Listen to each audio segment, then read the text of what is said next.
ক্ষমা করে দিবে বান্দা। আল্লাহ কারো তাওয়াক্কা করেন না। এরপরে আল্লাহর নবী বললেন, তুমি যদি গুনার ক্ষমার আশায় যদি আল্লাহর কাছে ক্ষমা চাও, তো তোমার পাপ যদি বান্দা আসমান পরিমাণ হয়, তোমার গুনাহ যদি আকাশ পরিমাণ হয়, আকাশ পরিমাণ গুনাহ করার পর আল্লাহ গফফার ক্ষমা করনে ওয়ালা, এই নিয়ত যদি তুমি ক্ষমা চাও, তো নবীজি বলেছেন, উম্মত রে, আল্লাহ তোমার আসমান পরিমাণ গুনাহকে ক্ষমা করবেন। আল্লাহ কারো তাওয়াক্কা করেন না। বান্দা তুমি যদি শিরকের মতন গুনাহ না করো, তুমি যদি শিরকের মতন গুনাহ না করো বান্দা, আসমান পরিমাণ গুনাহ আল্লাহ ক্ষমা করে দিবেন, ক্ষমা করনে ওয়ালা। ওতে মুসলমান, আল্লাহর কাছে ক্ষমা আশা করো, ক্ষমা ভিক্ষা চাও, আল্লাহ ক্ষমা করে দিবেন, কোনো চিন্তা রবে না, রবে না, রবে না। হে ভাবক ভেবে দেখো, বসে নিরালায় গজব কেন রে দুনিয়ায়, শান্তি কেন নাই রে দুনিয়ায়। হে ভাবক ভেবে দেখো, বসে নিরালায় গজব কেন রে দুনিয়ায়, শান্তি কেন নাই রে দুনিয়ায়। নামাজ রোজার ধার ধারে না, সত্য কথা কেউ বলে না। নামাজ রোজার ধার ধারে না, সত্য কথা কেউ বলে না। মিথ্যা আর চুগল করি করিয়া বেড়ায়, গজব কেন রে দুনিয়ায়, শান্তি কেন নাই রে দুনিয়ায়। মাথায় কাপড় দেয় না নারী, পিঠে বুকে দেয় না শাড়ি। মাথায় কাপড় দেয় না নারী, পিঠে বুকে দেয় না শাড়ি। বেহায়া বেশরম নারী চলে বেপরদায়, গজব কেন রে দুনিয়ায়, শান্তি কেন নাই রে দুনিয়ায়। চেয়ারম্যানিয়ার মেম্বরে তাও নিল কতেক নারী, চেয়ারম্যানিয়ার মেম্বরে তাও নিল কতেক নারী। পুরুষের মান সম্মান রহিল কোথায়, গজব কেন রে দুনিয়ায়, শান্তি কেন নাই রে দুনিয়ায়। লোক যায় কোর্ট কাছারিতে, হক ইনসাফ বিচার পেতে। লোক যায় কোর্ট কাছারিতে, হক ইনসাফ বিচার পেতে। ঘুষ দিলে চোর ডাকাত খুনি খালাস পেয়ে যায়, গজব কেন রে দুনিয়ায়, শান্তি কেন নাই রে দুনিয়ায়। হে ভাবুক ভেবে দেখো, বসে নিরালায় গজব কেন রে দুনিয়ায়, শান্তি কেন নাই রে দুনিয়ায়। আমাদের জীবনে পাপের পাহাড় তৈরি হয়ে আছে, অথচ আমরা উদাসীন, আমরা কোনো হস্তক্ষেপ করছি না। আমরা কোন রকম চিন্তিত নয় নিজেদের গুনার ব্যাপারে, নিজেদের পাপের ব্যাপারে উদাসীন হয়ে আমরা দুনিয়া ঘুরছি। অথচ শয়তানের একটা খাসনাত আছে, ইবলিসের একটা খাসনাত আছে, আর মানুষের আর একটা খাসনাত আছে। শয়তানের খাসনাত কি? এদিকে ইবলিসের খাসনাত অভ্যাসটা কি? ইবলিস এই দিকে দেখেন, আয়াতটা বুঝার চেষ্টা করেন। আল্লাহ বললেন, ওয়াইদ ক্বালা রাব্বুকা লিল মালাইকাতি ইসজুদু লি আদামা। আল্লাহর কোরআন বলছে, হে ফেরেশতা মণ্ডলী, তোমরা আদমকে সাজদা কর। তো ফেরেশতাদের কথা আসছে, ইবলিসের নাম আসেনি। বলতে গেলে অনেকক্ষণ লাগবে, তো তাফসীর করা যাবে না, ছোট্ট করে বলি।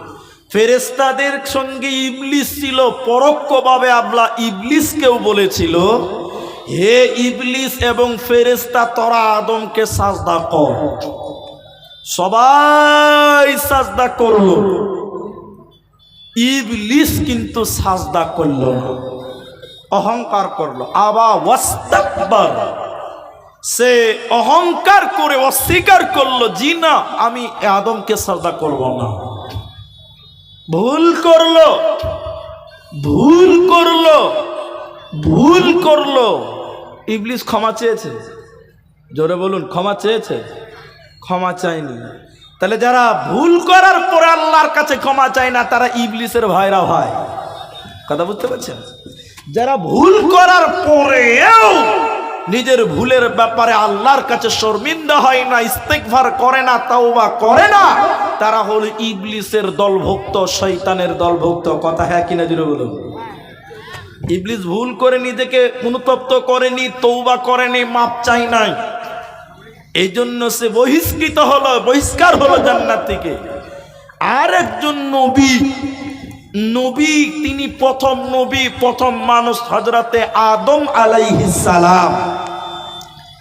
তিনিও একটা ভুল করলেন জান্নাতের ভিতরে।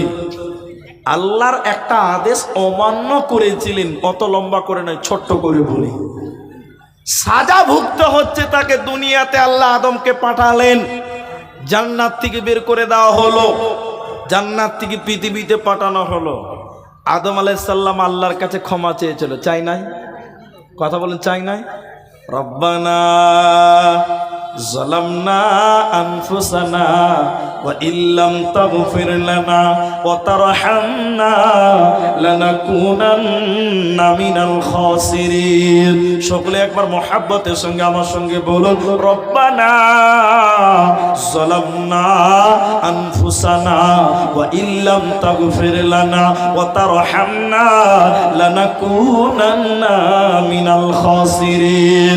হযরতে আদম আলাইহিস সালাম পৃথিবীতে কেঁদে কেঁদে কেঁদে কেঁদে আল্লাহকে বলেছিলেন, আল্লাহ গুনাহ করেছি, নিজেদের উপরে জুলুম করেছে, আল্লাহ নিজের নফসের উপরে আল্লাহ জুলুম করেছে, আল্লাহ আপনি ক্ষমা করে দেন, আল্লাহ আপনি আমাকে ক্ষমা করে দেন। হযরতে আদম মানুষ ছিলেন, তাই তিনি আল্লাহর কাছে ক্ষমা চাইছিলেন। তাহলে মানুষের অভ্যাস হতে হবে কেমন? গুনাহ হয়ে যাওয়ার পর আল্লাহর কাছে তওবা করতে হবে।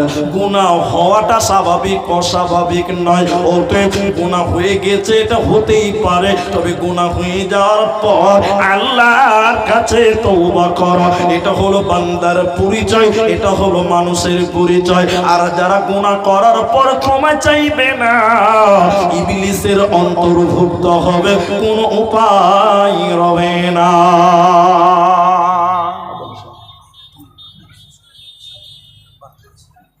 বলো বলো।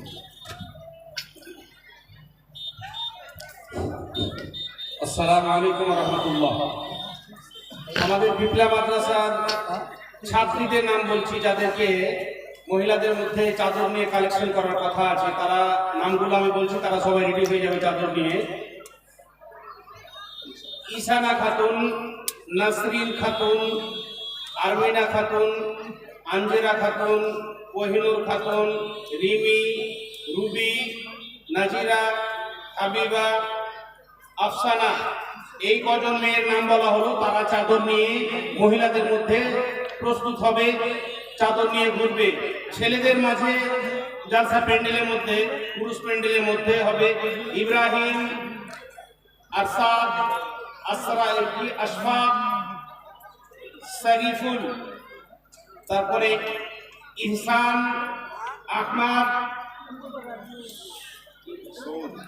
সৌদ, খায়রুল, মুরসালি, মুর্শিদ, মোশাররফ, এই 10 জন ছেলের নাম বলা হলো। তারা চাদর নিয়ে আমাদের পুরুষ প্যান্ডেলের মধ্যে ভদ্রতা বজায় রেখে ঘুরবে এবং কালেকশন করবে, খুব চুপি চুপি, যাতে মানুষের বসে থাকার অসুবিধা না হয় এবং তারা যেন বিরক্ত না হয়, ওইরকম ব্যবহার নিয়ে নয়, ভালো ব্যবহার নিয়ে তোমরা মাঝে ঘুরতে থাকো। আসসালামু আলাইকুম। তো আমি আপনাদের সামনে তওবার ব্যাপারে অনেক কথাই বললাম, এবার একটা রূপরেখা দেখা। অনেকক্ষণ তো বললাম, এবার দেখাই। ভাই যারা সামনে আছেন আমার দিকে তাকান, সবাই তাকান। মিডিয়াওয়ালা যারা আছো তোমরাও দেখো, আমাদের ভাইয়েরা যারা ভিডিও করছে তারাও দেখেন, ক্রস করেন, কথাটাকে রেকর্ড করেন। এই কথাটা, এই পয়েন্টটা, তওবা করার দুটো মাধ্যম, সিস্টেম বলছি, দুটো সিস্টেম। তওবা করা, ক্ষমা চাওয়ার দুটো পদ্ধতি আপনাদের সামনে তুলি। আমার শেখ আমার পাশে আছে আর আমি আছি, দুটি তওবা ক্ষমা চাওয়ার ডিজাইন বলছি, আপনার নজরে কোনটা ভালো মতামত চাইছি। এক, উনি ক্ষমা চাইছেন আল্লাহর কাছে, আল্লাহ চুরি করেছি ক্ষমা করে দাও, আল্লাহ গুনাহ করেছি মাফ করে দাও, নামাজ পড়িনি আল্লাহ তুমি ক্ষমা করে দাও, আল্লাহ মিথ্যা বলেছি তুমি ক্ষমা করে দাও। উনি ক্ষমা চাইছেন আল্লাহর কাছে। আর আমি বলছি আল্লাহ আর চুরি করব না, আল্লাহ আর মিথ্যা বলবো না, আল্লাহ আর নামাজ ছাড়বো না। আমি কিন্তু ক্ষমা চাইলাম না, উনি ক্ষমা চাইলেন। উনি বললেন আল্লাহ ক্ষমা করে দাও, ক্ষমা করে দাও, ক্ষমা চাইছে। আর আমি বললাম আল্লাহ আর চুরি করব না, আর নামাজ ছাড়বো না, আর মিথ্যা বলবো না। এই দুটোর মধ্যে আপনাদের নজরে কোনটা ভালো? আমারটা ভালো না ওনারটা ভালো? মৌলানা সাহেবেরটা ভালো না? এরা বলছে মৌলানাটা ভালো। জি না, মুলবি সাহেবেরটা ভালো লয়। কেন ভালো লয়? কথাটা বুঝেন। উনি বলছেন আল্লাহ চুরি করেছি ক্ষমা করে দাও, মানে আরেকবার চুরি করব। চান্স একটু বলুন আছে না নাই? আছে না? নামাজ পড়িনি আল্লাহ মাফ করে দাও, আবার পড়বো না, চান্স আছে কি না? হ্যাঁ কি না বলুন। আর আমি ক্ষমা চাইলাম না, আমি কি বললাম বলুন তো? আল্লাহ আর চুরি করব না, আর নামাজ ছাড়বো না, আর মিথ্যা বলবো না। কোনো মানুষ যদি পাপ থেকে বেরিয়ে নেকি ধরে নেয়, ওর অতীতের পাপকে আল্লাহ অটোমেটিক ক্ষমা করে দিবে। শুধু তাই নয়, অতীতের পাপকে আল্লাহ নেকিতে পরিপূর্ণ করবে। আল্লাহ এত খুশি হবে যখন বলবেন আল্লাহ আর নামাজ ছাড়বো না, তখন আল্লাহ আপনার অতীতের গুনাহকে নেকি বানিয়ে দেবে। আল্লাহ নেকিতে পরিপূর্ণ করবে। আর একটা হাদিস আপনাকে শোনাই, এটা একটা মাদ্রাসা জালসা, সকলেই মনোযোগী হন আপনারা। আমি একটু উদাহরণ দিয়ে আপনাকে বুঝাচ্ছি হাদিসটা। এটা উটের রাখাল মরুভূমিতে উট চড়াচ্ছে। উট কোথাকার প্রাণী? মরুভূমির না? রাজস্থানে আছে, মরুভূমিতে আছে। দেখেন, এটা রাখাল উট চড়াতে গেছে মরুভূমিতে। 3 দিন 4 দিন 5 দিন থাকবে। রাখাল খাবার নিয়ে উটের গলায় ঝুলিয়ে দিয়ে সেও চলছে রাখাল ওই উটের সঙ্গে। কোনো এক সময় রাখাল বসেছিল, বসে কোনো বেখেয়াল হয়েছে বা হালকা ঘুমিয়েছে। হঠাৎ করে ঘুম থেকে জেগে খেয়াল যখন হলো, তখন দেখছে ইন্না লিল্লাহ, রাখালের সামনে উটও নাই, তার খাবারও নাই। মরুভূমির মাটিতে যেখান সেখানে পানি পাবেন না, খাবার পাবেন না। রাখালের উট হারিয়ে গেল, খাবার হারিয়ে গেল। এবার আপনারা একটু বলুন, তাহলে রাখালের চিন্তা বাড়বে না কমবে? বাড়বে। উট হারিয়েছে, ওইটা যা আছে আছে, খাবার হারিয়ে গেছে, মরুভূমিতে পাবো কোথায়? এই চিন্তাতে রাখাল পেরেশান হয়ে গেল। খুঁজতে খুঁজতে খুঁজতে খুঁজতে কোথাও পেল না। আবার রাখাল কোন এক জায়গাতে অবস্থান করলেন, একটু আরাম করছেন। খানিক একটু অখেল হয়ে গেছেন আরাম করতে করতে। হঠাৎ করে চোখ খুলে দেখছেন যে তার সামনে উটও হাজির হলো, তার খাওয়ারা হাজির হলো। খুশি হবে না? খুশি হবে না? খুশি হয়ে রাখাল বলছে আনা রব্বি আনতা আব্দুকা। রাখাল খুশি হয়ে বলল আল্লাহ আমি তোমার প্রভু, তুমি আমার গোলাম। আল্লাহকে কি বলছে? গোলাম বলছে, আল্লাহ তুমি আমার গোলাম, আমি তোমার আল্লাহ। গুনাহ হবে? কোনো গুনাহ হবে না। কেন? তিনি রাখাল বলছে আনা রব্বি, আমি হলাম আল্লাহ, আনতা আব্দুকা, আল্লাহ তুমি হলে আমার দাস, তুমি হলে আমার গোলাম, তবু গুনাহ হবে না। বলে কেন? এটা ইচ্ছা করে বলেনি, কথাটা উল্টা হয়ে গেছে। আনন্দের কারণে, খুশির কারণে উল্টা হয়ে গেছে। কথাটা হতো আল্লাহ তুমি আমার মালিক, আমি তোমার গোলাম। এইটা না বলে বলছে আল্লাহ আমি তোমার প্রভু, তুমি আমার গোলাম। এত খুশি কেন রাখাল? এত খুশি হওয়ার কারণ শুনলেন ভাই আমার, বন্ধুরে আমার, কারণের ভিতরে রাখাল তারা হারিয়ে যাওয়া জিনিস পেয়েছে, এর জন্য এত আনন্দিত, এত খুশি হয়েছে। আল্লাহর নবী বলছেন এটা রাখালের যদি একটা রাখাল যদি হারিয়ে যাওয়া জিনিস পাওয়ার কারণে এত আনন্দিত হয়, তো যখন কোনো গুনাহগার, যখন কোনো বান্দা গুনাহ জর্জরিত হয়ে যায়, পাপের জর্জরিত হয়ে যায়, আল্লাহ সে বান্দার দিকে তাকিয়ে থাকে। বান্দা যখন আল্লাহকে বলে রব্বানা যালামনা আনফুসানা ওয়া ইল্লাম তাগফির লানা ওয়া তারহামনা লানাকুনান্না মিনাল খাসিরিন। আল্লাহ এত খুশি হয়, আল্লাহ এত খুশি হয়, রাখাল হারিয়ে যাওয়া জিনিস পেয়ে যত খুশি হয়েছে, এর চাইতে আল্লাহ